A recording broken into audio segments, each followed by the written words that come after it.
Na hospital, la celebración del Día de Enfermería comienza así con solo asal.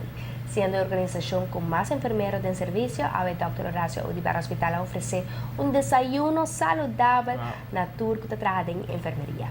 Tiene más de 1,000 empleados trabajando directamente en el hospital, pues tiene un piso de cantidad de desayuno que me se sirve.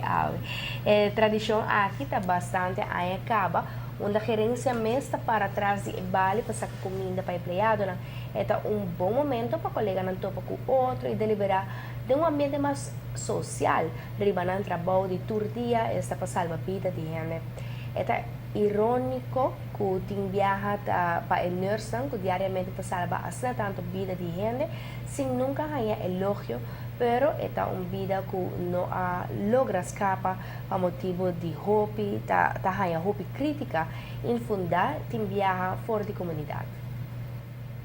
Era botão voor die maand hoop trempang departamento de cozinha dus food and beverage a zorpa não preparar turcos para nós começar a servir empregado na 46 horas e meia para estão que está subiwada estão que está barrawada e estão que está trabalhando durante o dia nós vai ter no bori meia e atendem está mais hope para bom nós está farwa pelo menos os 7 chegando está passando o report agora aqui dus nós está contente com a tendência.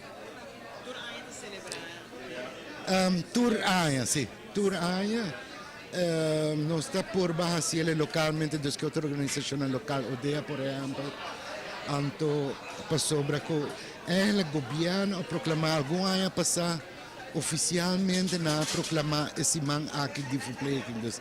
Para nós está honrar com esse aí, anto nós está seguir mantendo na contenido na gela.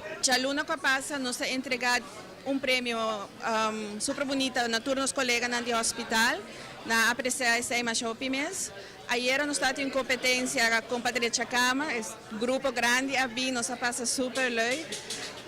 Ave que está 12 de meia dia de enfermeria e maneira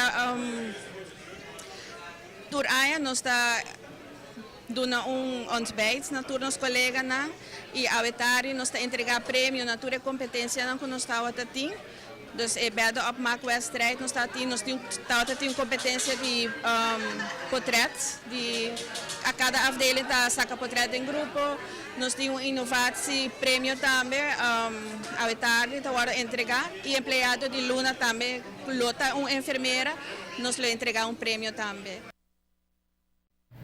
En el hospital ahora culmina con el semana de enfermería, aunque como mañana ainda tiene un evento en el cual empleados lo batalla contra otros en el deporte de bowling.